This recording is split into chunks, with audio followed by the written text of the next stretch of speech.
Hello, friends. Welcome back to GM Philosophy in the Morning. I'm the GM Philosopher. Today, we're talking about mass combat. In particular, how to make your mass combats epic and awesome when you're playing D&D or any other TTRPG. You're not going to want to miss this. Let's dive right into it.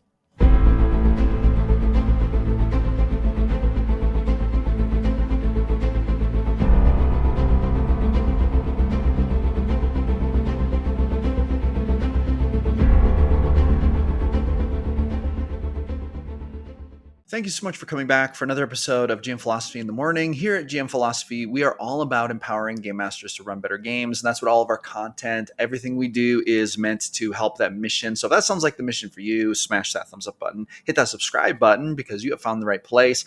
I want to encourage you to download my top 10 GM tips ebook for free. You can get that when you join my email list. Link to that is in the description. 20 plus years of GM experience packed into my top 10 in-depth tips. And I want to give a huge shout out to our latest two partner level Ko-Fi supporters, Solstice and David.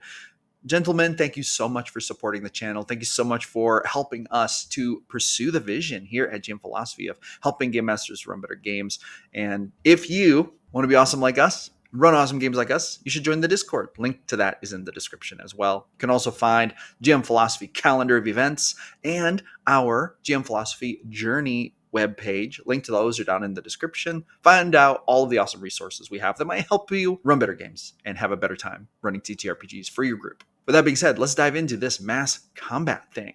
Now, I have a few tips for this. I've run a lot of mass combats in my time as a game master, and while I haven't run nearly as many mass combats as I have like smaller combats, I have run a lot of them. I've probably run dozens of them over the course of the years, some of them involving armies of hundreds, some of them even involving armies of thousands with multiple different types of units, multiple different types of artillery, magical creatures, like all kinds of things. And I've got some tips that I think have really helped to make some of my combats really epic. And I've also got some tips to help avoid some of my biggest like catastrophes with mass combat. I have had some mass combats really fall flat. So boom, let's go right into the tips. Tip number one is this. There's really no way to zoom in really close on a mass combat if you want your players to like have control of the whole army or something. You kind of have to decide whether you want the players to play more of a like a real-time strategy game type role where they kind of like organize the armies and do things. That's a different set of challenges than like actually getting out their sword or their bow and fighting in the battle. The idea of mass combat kind of goes in these two directions. So if your players are going to be taking part literally in the combat, we're not going to have the real-time strategy game element of it. And then vice versa. If they are going to do the real-time strategy element, it's probably because they're not actually taking part in it. So it's more of a strategy session, strategy game, running the combat, making rolls for things like leadership and tactics and for the units rather than for rolling to hit and such. Although you can roll to hit with units, on a mass scale, but you see what I'm saying? Like there's a difference between personally being in the fight and then running the fight as like a commander or a strategist. So you want to decide like which way you're going to go with it, how it's going to kind of formulate. And to be really honest, I would talk to the players about this. I would actually want clarity on this as the game master so that I would know exactly how the player characters want it run. Because here's what I would say above table. So that there's this large scale combat coming up, right? You are the leaders, obviously. With that being said, there is a question about where you are going to position yourself in the battle. Are you going to put yourself on the front lines? Are you going to be like in the vanguard, so to speak? Or are you going to be like at the command center, kind of like watching over it, making checks for the whole army, versus making actual combat checks, using your abilities like in the vanguard against the enemy? So I would want to talk to the players about this because these are two different styles of gameplay. And what you might have happen is you might have some of the players opt to go one way and some of the players opt to go a different way. You might have the player playing the barbarian say, well, my intelligence isn't very high. I don't have very high charisma. I think I'm going to want my character to like be in the vanguard. He's going to go out there and actually fight. Whereas you might have a couple other players say, oh no, we want to do the strategy part of it. Okay. So here's how this boils down. The first thing to understand is that every army is going to need a leader, and armies or unit squadrons, groups of soldiers, whatever, however you're organizing it, whether they be groups of dozens, hundreds, or thousands, the leadership is going to give that unit of troops or soldiers or whatever either bonuses or negatives. And then you also are going to give bonuses or negatives for like the state of those troops, how good they are, etc. For example, a well-trained group of like special forces infantrymen who are like really cutting edge soldiers, they're going to be getting some natural bonuses just for being an elite fighting force. So it's like, boom, we're going to give them bonuses. If they have a great leader, boom, they're getting another set of bonuses. This is now a very good situation. But what if they're a great fighting force, but they have a leader who is actually a bad leader? So they're going to get bonuses for being an elite fighting force. They're going to get negatives for having bad leadership, right? Now, it's, I think, a fun challenge to get the player characters to decide what NPCs or what generals, what colonels, lieutenants, who's going to be leading the armies, let them make the leadership choices. This is really fun, especially if you're playing in a game where they have the ability to interact with the leadership and like hand select them. This is a really fun thing.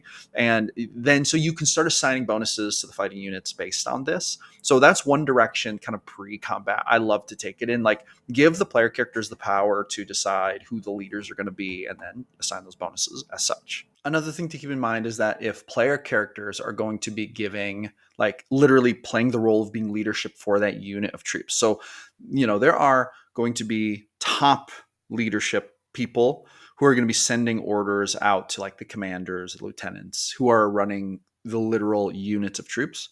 But let's say that you have one player character at the very, very tip top, but then you have a couple other player characters actually in leadership positions leading those troops out in the field, the ones receiving the orders. So that's going to be giving those troops even bigger bonuses because the most exceptional people on the battlefield are probably player characters. So they can lend great bonuses to the units. So it's fun to like give them the option to strategize like this. Another thing that I really like to do is I like to make sure that you give like synergy bonuses if you combine different types of units. So for example, you might have a really elite melee fighting force armed with like a shield wall and like spear type thing, but they're going to be kind of vulnerable to ranged, archers and stuff like that. But what if you combine them with like an elven group of archers? So you make like this hybrid unit, a shield wall and archers. Now they're going to be getting more bonuses for everything. So they get like a synergy bonus because there are different types of units there. I think that this is an easier way to manage it than trying to like get really nitty gritty about every specific type of weapon they have and what advantages they might have over it. Rather than doing that, I usually just give them like synergy bonuses and just call it that. So you have a couple things going on. You have bonuses. So you have like a bonus or negative for what the units of soldiers get when they go into battle. And another thing is for the volume of troops. So like, I'll give bonuses or negatives based on how large the fighting force is versus the other one. So like, let's say that you have 100 soldiers in one group and they fight against a force that has 300 soldiers. So I'm going to give a bonus to the group that has more because they have so many more. And then let's say it's like 600 versus 100. I'm going to give them 2 bonuses for that, right? Something like that. But terrain, I'm also going to give pluses or negatives for terrain. So let's say that our 100 troops are at the top of a hill, 600 troops charging up at them. They're going to get a bonus for being at the top of the hill. So that's going to like negate one of the bonuses this one's getting for for having so many more troops. So, I just try to be common sense about it, and I try not to make it too complicated. I know this might already be sounding complicated, but that's just off the top of my head. And you can give bonuses for whatever things you think are applicable. But what I'm saying is I try to keep it very simple. Just give bonuses or negatives. and then, the leadership should probably play the biggest role in how big of a bonus they get. That's actually probably the most important part. Now, when they actually clash, you want to really think about this. When the armies actually start clashing with each other, you want to think to yourself, okay, communication is a big challenge. How did the player characters set up communication? Are they sending riders? Are they sending ravens? Do they have magic? Right? So there should always be a risk that communications will fail. If they're flying ravens, what if one gets shot down or taken down? What if they're sending riders? A rider gets intercepted, captured, destroyed before they reach their objective. Obviously with magic is probably the most foolproof method of sending messages. But then what if the commander of one of the armies goes down? Then who do you send the message to? It could become chaos, right? So communication should be a challenge that the player characters like need to decide on beforehand. What I would have is that like an NPC lieutenant say, sirs, ladies and sirs, how do you want to communicate with the armies in this upcoming battle? What are our communication plans? Maybe they'll do like a flag system. Maybe they'll have horns to signal things, but having a communication system in place will give them huge bonuses, because the better the communication is, the better the army can actually maneuver, right? So this is a tactic. And then I also like to think of speed. So we have bonuses, we have communication, and we have speed. How fast can the units go? Now, I'm not trying to get super technical with this. I'm not trying to make an in-depth stat card for every block of troops, but I just think to myself, well, how fast are they going? Think that, a unit on foot is going to be going like one space or something like that. Units who are very elite going to go two spaces. Mounted units like cavalry units are going to go three spaces. If they have, if they can fly, if they're on Pegasus, if they're on Pegasi, they're going to be going six, whatever it is. So we want to think about, okay, how fast do they go? This is really important, because this maneuverability could help your, player characters basically use speed to their advantage, or it might pose a challenge if the other team has like cavalry and the player characters do not, etc. So I like to take these things into account, right? Now, let's talk about when the battle actually happens. When the armies start to clash, I like to think, what is the closest player character with any proximity to that battle? So and how are they watching the battle? If they're in a castle and they're watching like a magical projection of the battle on a battlefield, so like they're not even outside, well, then there's going to be very little information about how the battle's going. Maybe they're just going to see raw numbers. Maybe they're going to see blurring of colors. Maybe they're going to see holographic projections, but they're not going to necessarily hear the sounds, see the blood, and this and that. But if there is a player character who is serving as the leader of that unit of soldiers, and then they clash with an enemy unit, that person is going to get an up close front row seat to the violence. So they might hear the slamming of the horses against the shields, and the spears cracking, and the bodies starting to tumble, and the screams of the wounded and dying. And then when the dragon breathes fire, the cries of agony, and the sound of the flames, and the people burning. And then there's going to be the sounds of arrows snapping and whistling by, and all of these sounds. And then maybe they're going to feel the boulders slam into the ground when the giants throw them, or when the catapults release, whatever it is. And then maybe they also like are getting shot at by arrows. They, a lot of times what I'll do is I'll just kind of roll to see if anyone even shoots at them. The bigger the battle, the least likely the player character is to actually get targeted by something. Whereas if it's a smaller group, they're more likely to get targeted. That's how I kind of usually run it. So I'll just roll like percentiles. Like if they're leading 100 soldiers, I may roll percentiles. It's like there's only a 10% chance someone even aimed at them, or that there's even a threat. But if there is a 10% chance, then I'll roll to hit and see if they get hit with something like an arrow, or a stray boulder, or a spell like a lightning bolt, whatever it is. But anyway, you want to think about then zooming in for a moment on that player's turn, describing the carnage and trying to make it really visceral to that player character. And then that's going to be a stark contrast, like the noise and the grind, compared to back at the base where everything's kind of quiet and peaceful. And I like to highlight that contrast. It's like, you just, the din of battle is ringing in your ears. You hear the groaning of this wounded character, and then the roar of the elephant over here, and you feel like as you slash with your weapon, you just feel the bodies pushing against the shield wall, and it's just like this ringing, this roaring of battle in your ears. But then we transition to you hear the crackling of the fires, you see the little blurry colors of troops moving against each other. And so it's like I like to give those kind of like contrasting things, and because I think that kind of adds to story, and it adds to like ambiance. But you want to make sure that player characters see and hear what they would be seeing and hearing based on their proximity to the battle. And then if they're actually in the battle, zoom in on it when it's their turn. Let them have their turn, And obviously, so it's really weird to like say, on like a hex grid, here's your character, and then here's the 100 of your allies, and then there's the 100 of the enemies. Which one are you attacking? Like, that's kind of a weird way to run it. That's like a weird way to run it. So what I want to do is I want to zoom way in and go theater of the mind with it. And I just kind of describe an enemy attacking them and like their combat with that person as a part of the larger combat. It's less about, let's choose one of the 100 different minis to attack on the board. And it's more about what's right in front of you. What do you hear? What do you smell? What sounds are happening? How big is this person, this enemy who's charging over the hill at you? What weapon do they have? Do they have any expression on their face? Are they wearing any kind of like armor? What do they have, any emblems on them? Are they saying anything? Right? These are kind of the more important things. Or maybe there's two of them and you have to face off against two of them, right? So I like to go way more zoom in, theater of the mind, heavy description, and like gritty description, as opposed to trying to make it like a hex grid combat when we're zooming in like that. So that's a note on that, just to make it more gritty and realistic. Another thing I like to do is, if there are player characters who are actually in the fray, in the den, I like to give them some kind of like a challenge to use strategy to like make a huge difference. So for example, let's say that, you are describing one player character and they're leading like this army of 100 people. And then, you describe the army charging up and they slam into it. Every turn you're going to be like, roll me a perception check to see how it looks like your troops are holding up.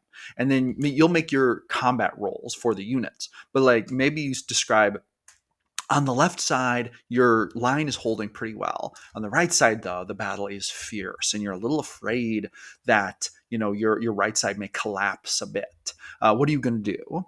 And let them decide. Like maybe they're going to say, I left 20 troops in reserve. I'm going to bring them over here. Or maybe they're going to say, I'm going to get everyone who's back here, all the support people. I'm going to tell the healers to grab their weapons and go reinforce that, right? Or maybe they're going to say, I'm going to grab my bow and I'm going to jump over there and I'm just going to start, dropping enemies, whatever it is. Maybe they're going to say, I'm going to cast a fireball over there, try to like lessen the pressure on it. Whatever it is, give the player characters a chance to like do something meaningful to affect the course of the battle. Then let them make a check for it, whatever it is, like whatever you determine it is. Like it could be anything. You can also have them see opportunities. Like you could have the enemy commander make a mistake, like they leave their left flank open, and then you might say to them, you see that their left flank is completely open, so you see that over here they have all their troops, but over here there are no troops. And then you see their banner back there and the commander and their command centers back there, right? So it's like give the player characters a chance to like exploit weaknesses and do things.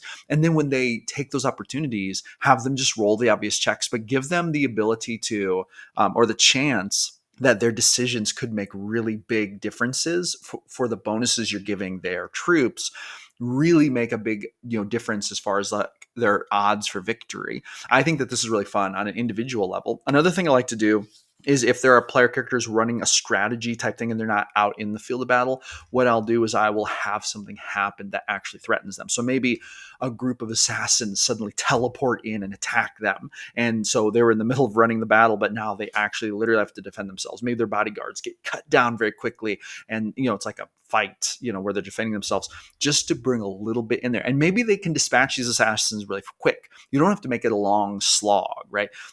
Maybe it's like one of them has to keep running the army while the others hold off the assassins. You can make the assassins kind of like they hit hard, but if they get hit once, they're down, like kind of glass cannon type characters. That's kind of a fun thing. And then just make it fun and thematic. Like those are things I don't like to have a combat go by where the player characters don't get to step in and be powerful and make a difference. Like I think that it's a missed opportunity not to have that kind of thing happen. Like maybe a dragon attacks their headquarters and it's like, oh no, only the player characters are going to be able to save us from this danger. What if this dragon attacks our troops from behind? We can't have that happening. So anyway, or maybe very valuable key beloved NPCs get attacked from behind or ambushed and the player characters have to go save them or whatever. So I like to do those types of things. Anyway, boom. Those are my big tips for mass combat. That's kind of the stuff that I think about when I'm running mass combat and the stuff that I think has made my mass combats way better. I want to give a huge shout out to our latest gold level Ko-Fi supporter, Craig. Craig, thank you so much for supporting the channel. I want to give a huge shout out to all of our Ko-Fi members. Thank you so much for supporting the channel and everything we do here at GM Philosophy. Make sure to check our calendar in the description. We release daily videos. We have events almost every day. Make sure you join us, join the Discord, join the fun, and get your Game Master craft leveled up to become the best Game Master you can possibly be. And with that being said, that is going to be a wrap for this one. Thank you so much for coming back for another episode of GM Philosophy in the Morning. I'm here every single day helping Game Masters to run the greatest games ever. And I hope that this video has been valuable to you. roll some D100s for me at your next game, and I'll see you awesome people on the next one.